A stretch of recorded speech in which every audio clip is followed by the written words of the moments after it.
All right, are you ready to absolutely crush your social studies prelims? Good, because today we're going on a quest to lock down a full 15 marks on two super important diversity questions. I've got the map, the formula, everything you need right here from this Zhonghua guide. Let's do this. Okay, let's dive right in. Your mission is simple. Conquer Section B and grab those 15 marks. Think of it like a video game.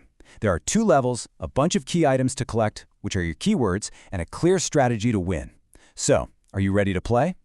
First up, Level 1. This is the 7-mark question about nurturing positive attitudes. So what's the goal here? It's all about how we build a strong, cohesive society. And to clear this level, the examiners are looking for just two really well-explained points. That's it. So, to get those max marks, you've got 2 main paths you can take. These are your main strategies, your 2 big moves to win this level. One is all about what we learn in school, and the other is about getting out there and experiencing things firsthand. Let's check out that first path. All right, path number 1. We're calling this the head approach. Why? Because it's all about knowledge and thinking. It's about using the classroom as a space to really talk about and understand diversity. And this is where it gets good. This slide gives you the exact tokens, your keywords, you need to collect. We're talking about character and citizenship education, CCE, and of course, social studies lessons. These are your gold standard examples for how schools teach this stuff formally. Okay, so what's the impact? This is where you score those big explain marks. It's like a chain reaction in your brain, right? These lessons create a cognitive shift.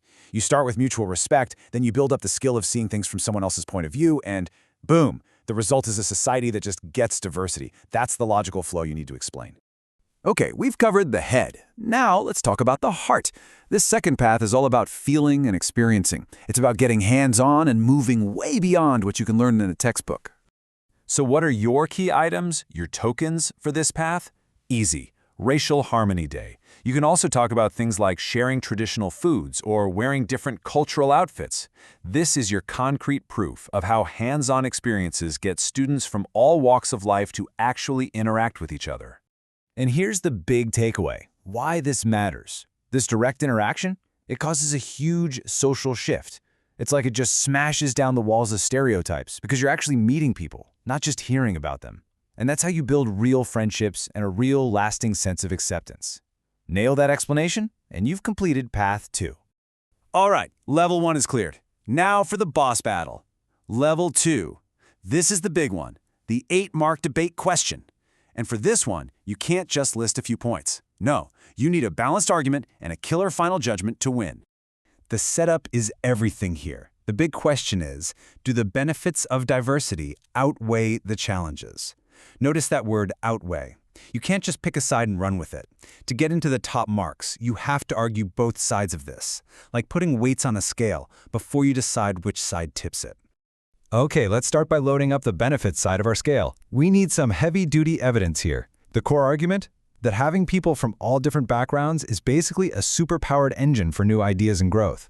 And your number 1 piece of evidence for this side is Thermo Fisher Scientific. Seriously, this is a perfect example. They used their super diverse global team right here in Singapore to exchange skills and knowledge, and what happened? They were able to produce crucial PPE and test kits during the pandemic. That's what skill exchange looks like in the real world. And check out the ripple effect here. Explaining this part is absolutely key. That one exchange of skills, it leads to more skills. It becomes an engine for innovation, it brings people together, and at the end of the day, it boosts the entire economy. See how you're connecting one company's story to huge benefits for all of society? Okay, one side of the scale is loaded. Now we have to argue the other side. Let's talk about the real, serious challenges that pop up when prejudice and stereotypes start causing damage. For this part of the argument, you need real-world examples. You can bring up the incident with the Polytechnic lecturer or that controversial Nets ad. The most important thing is to explain the harm they cause. I mean, these things create real hurt, they build resentment, and they're a direct threat to our social harmony. So, you've done it. You've argued both sides with solid evidence. Now it's time for the final move, the masterstroke. This is what's going to push you into that top L4 mark band. It's time to weigh the arguments and give your final judgment. And here it is, the winning strategy. You argue that the long-term, foundational benefits of diversity are just more significant than the short-term, manageable challenges of prejudice. Look, you're not saying the problems aren't real. You're just putting them into perspective.